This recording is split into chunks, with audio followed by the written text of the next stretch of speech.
Alright, this is the final intro video for World History, and as I said, I'm using the 6th edition instead of the 7th edition. Even though I'm going to be reading out of the 7th edition, I'll be referencing the 6th, partly because it has major segments. And I'm going to go back to my timeline on the wall in a minute, but this is part 1.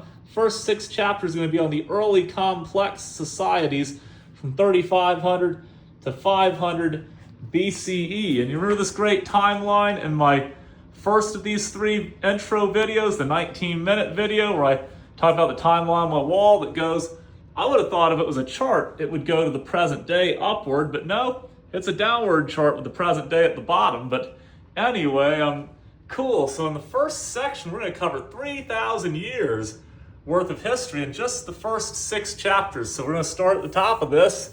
We're going to do prehistory in chapter 1, which is before this timeline starts. And I'll explain that in my very next video, but history starts around 3500 BCE. You can see this chart starts in 3300 BCE, but that's about right. The Sumerian civilizations and the first of the Egyptian civilizations and a few others. And the first 6 chapters are going to get us, well, halfway down the chart, and you're only at chapter 6 out of 38 and section 1 out of 7. It's going to get us right around here to about 600 or 500 BCE. And that's when there's a major change in world history that's called the Classical Era, starting with the Achaemenid Persian dynasty, which we'll read about in chapter 7. So part 2 covers just 1,000 years. Part 1 covers those first 3,000 years, 3,500 BCE to 500 BCE. Part 2 covers the next 1,000 years. You can say the time of Christ, 500 BCE to 500 CE, more or less. And that's this section. You can see the Roman Empire, the Han Empire, the Silk Roads. We'll link those two. That's going to be a really cool chapter. That's chapter 12. Chapters 7 to 12, we're talking about Greece, Rome, India, and China, and Persia, their classical height. And it's also the Axial Age, when a bunch of religions come into existence, major religions that are still quite popular to this day. Actually, the first biggest religion in the world, Christianity, starts. Third biggest religion in the world, Buddhism, starts in this era. The second biggest religion in the world, Islam, doesn't start till the 600s CE, but that's in the very next section, post-classical. Now you'll notice that as we get closer to modern day, the times get a little bit more condensed. That's right, you'll get all the way to the fall of Rome, 476 CE.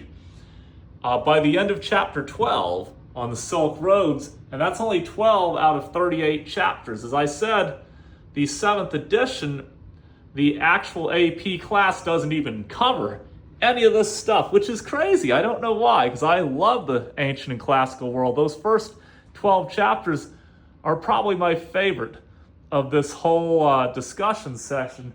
Which is kind of too bad. That means the next 26 I'll be disappointed. No, actually, I think in some ways it does get better and better.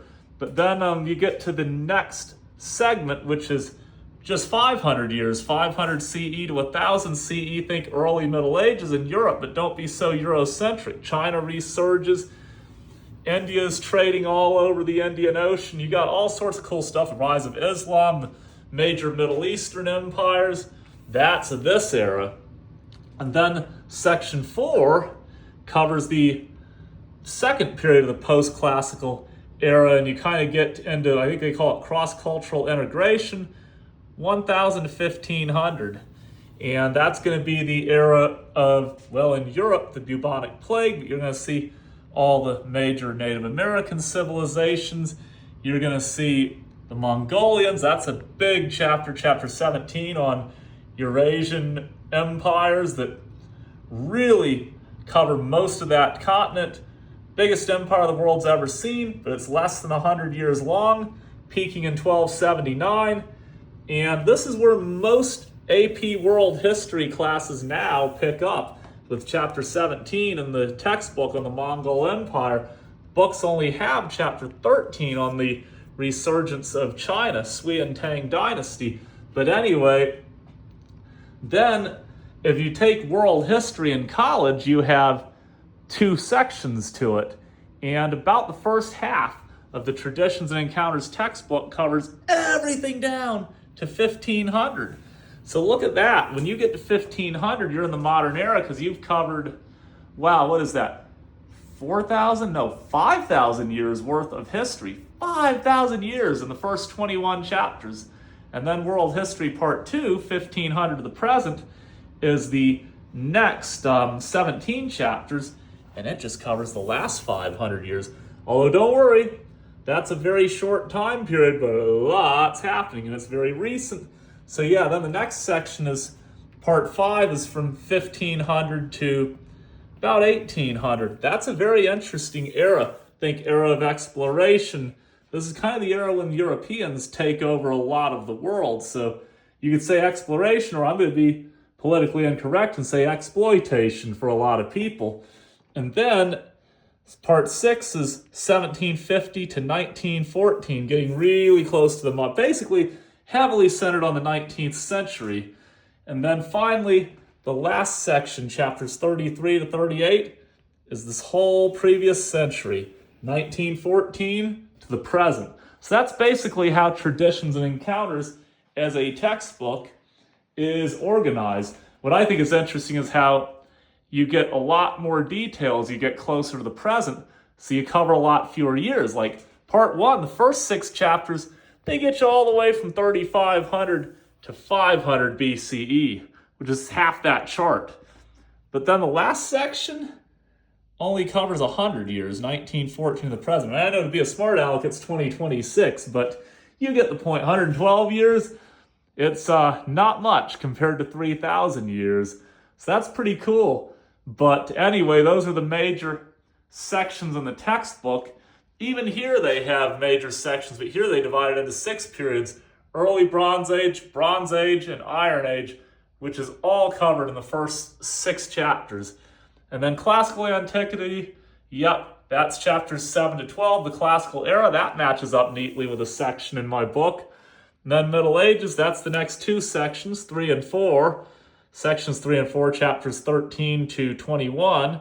And then the modern period is everything in what they call World History Part 2, which is 1500 to the present. And that's pretty cool. That's chapters 22 to 38. And when we get into that, that'll be cool because we can parallel it with United States history, which there's a little bit on pre-Columbian Native American societies, but most of the U.S. history textbooks start in 1607 with Jamestown being founded and go up to present day, covering 400 years of history just right here in the United States. But what's going to be cool is in comparison to the world history and the whole time scale, you get to see, first of all, what a young country the United States is compared to a lot of these other countries. And then you'll get to see the global impact of U.S. history and how world history and U.S. history parallel. We'll talk a little bit about United States history when we get into those later chapters in the second half of Traditions and Encounters, but you'll only hear a little bit about it, and then how that was connected with everything else in world history. Like, for example, when we get to chapter 28, the American Revolution, right here in 1776, splitting from Great Britain, that sparked a bunch of revolutions all over the world, like the French Revolution, and then later the Haitian Revolution, the only major successful slave rebellion in history, and then the Latin American wars for independence from Spain. That's a long, long, long way down the road, but you will see that, and I'm super excited about this.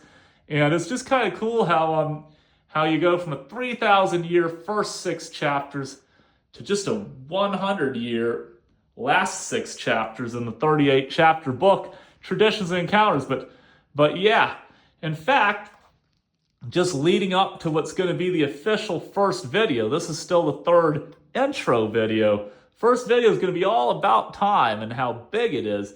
And this entire timeline, which covers a little over 5,000 years, I actually lied. It doesn't cover chapters 1 to 38 in Traditions and Encounters. It covers chapters 2 to 38 in Traditions and Encounters, because chapter 2 is the ancient Mesopotamia, 3,500 to 500 BCE, and chapter 3 is ancient Egypt and Kush and other sub-Saharan African kingdoms 3,500 to 500 BCE. So you get the point. But chapter 1 is prehistory, everything before 3,500 BC, before this timeline. And spoiler alert, this timeline is a tiny, tiny, tiny, tiny fraction of human history, like maybe about 1% of it.